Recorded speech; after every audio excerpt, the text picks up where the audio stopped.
Okay, well, so first of all, nice to meet you and thanks for the interview. Thank you. Thank you, Gustavo.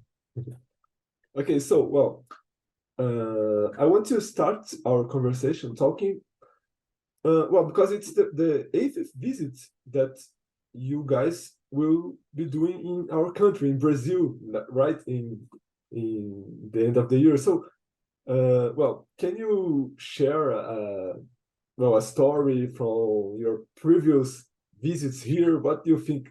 What can you say about this I mean, relation? just every previous visit there has always been great. It's always the audience, the crowd is always great, genuine. They're fantastic, good people. They want to come to have a good time to sing and circle pit and just have fun. It's always been fantastic. It's always been great. We love Brazil, you know.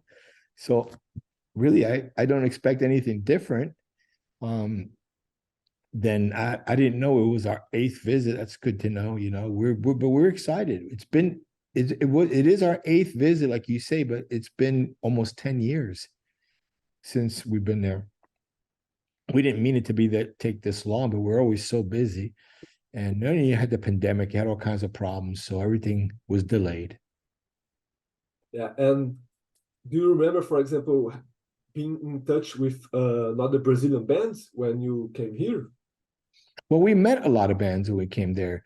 Um, a lot of different bands. I can't remember all of them, but I remember specifically playing with Ojo Seco, which I loved very much. And I was excited about that. And I'm excited now to play with Ratos de Porão, you know, another one of my favorite bands from Brazil. And I'm actually excited to play with Crypta too. I heard a lot of good stuff about them. So you know, I can't remember every band I ever played with, but some of them do stick out, you know? Yes, and well, I was checking that it's been 4 years since your debut record, right? 18. Yeah. So, what's your relation with that album today? What do you think about that? It's looking back. I think that album's very, very relevant for today. I think most of our albums are very relevant for today in the times of what's going on worldwide, you know? It's a shame that that album came out in the end of 2019, and then 2020 came and then we had the pandemic. So it was a shame with that. We didn't get to really push it the way we should push it. But generally, we write a new record of every 4 to 5 years. So next year we're gonna start writing a new record, Well, you know, for sure. yeah, that's amazing. And well, yeah, the drummer Danny is the most recent member, right? Joining the band. Correct. So it's in 2020. So how has his inclusion changed things for you? What can you say about it? Danny's a great drummer. He's a really super nice guy. More important than anything, and he's very eager, and he's very powerful, and he's very like meticulous. You know what I mean? Like his drumming on some of our older songs is just fantastic. They have that same energy, you know. So we're excited to play with him. He's just a fits the band perfect, super nice guy, and we're happy he's part of the band. Yes, and well, you were one of the pioneering bands that uh, put together like the crossover, right? The punk and Yeah. metal. So how do you view this evolution of this style? And I want to ask you if because back in the days we know that there was some conflicts between these two groups in the past, but bands like you maybe could put them together. So what can you say about it?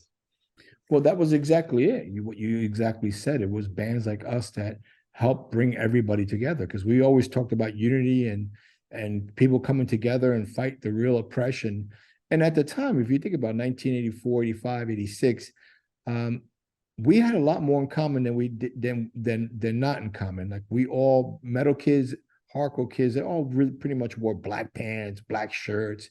The punk kids had a mohawk or no hair. The metal kids had long hair. But what was more in common is that we were all outcasts of society. You know, we were rejects. So we came together on that core, and we came together in the aggression of music. We all liked both metal and hardcore, aggressive music.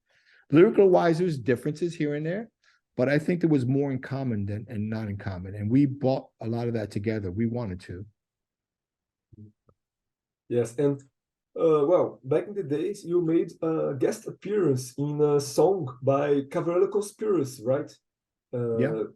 Can you tell us about that experience? What, because well, they are from Brazil, so it's nice to Yes. know what you think about it.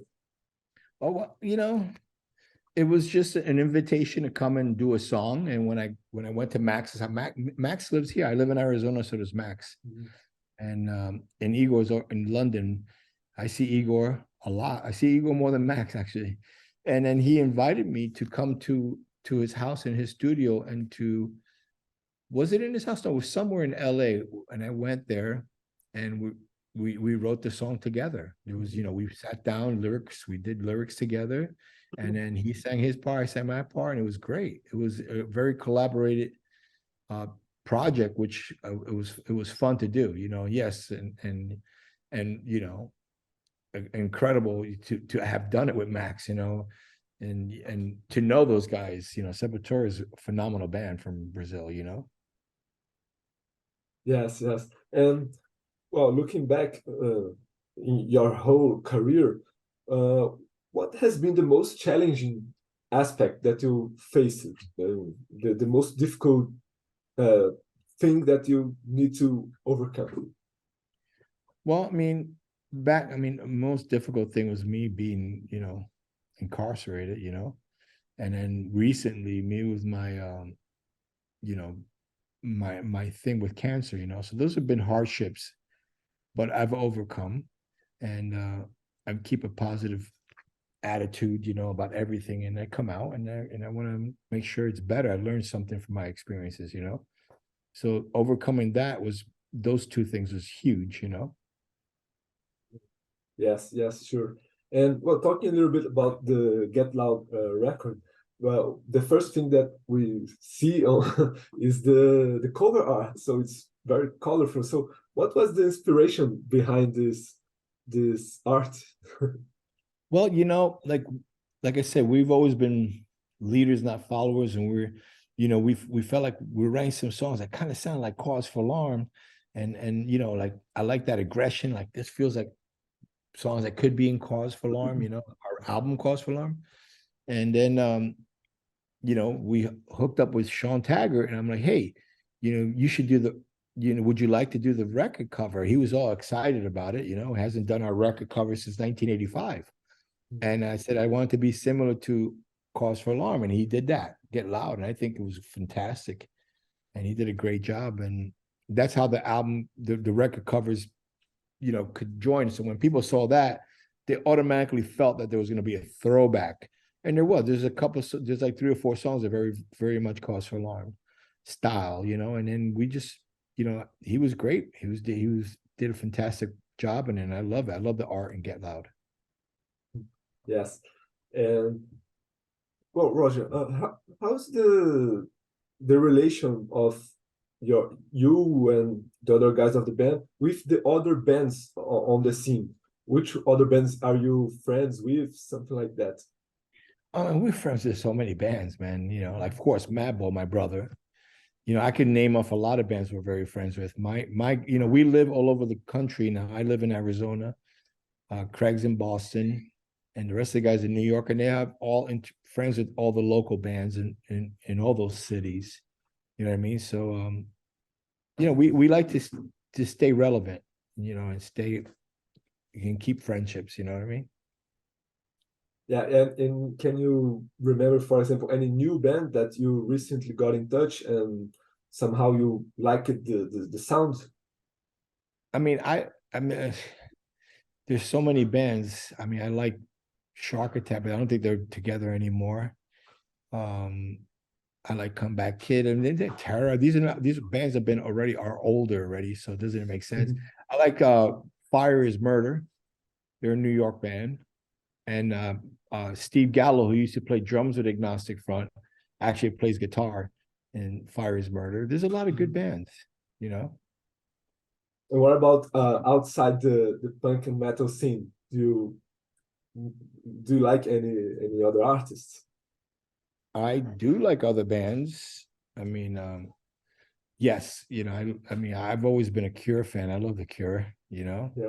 Um, I like Foo Fighters a lot. I think they're a very good band. Um, besides punk and hardcore, I mean, there's metal bands I like too. Obituary, Metallica. There's a lot of different, a lot of different bands. Yes, and can you tell us 5 records that have made a major impact in your life? 5. Can I include my record, Victim in Pain? Yeah, of Major, course. that's a major in my life. SSD Control the Kids Who Have Their Say, Misfits Walk Among Us, Negative Approach Tie Down, Any Minor Threat. These are bands, Circle Jerks. I mean, Black Flag, Damage. There's a lot of great bands. 5 is very little to name. Yeah, yeah. Well, Roger, can you send us a final message to our Brazilian fans and invite them to, well, the concerts?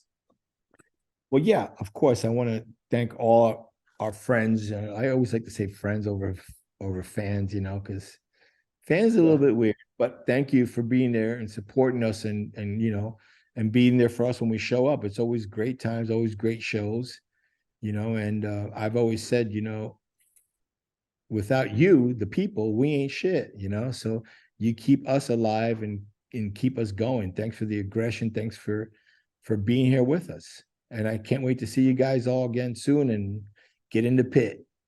Okay, Roger. So, well, thanks for the interview. Thanks for your time. Hope you have a great time here in Brazil, and see you on the road. Okay, thank you. Bye bye. Bye bye.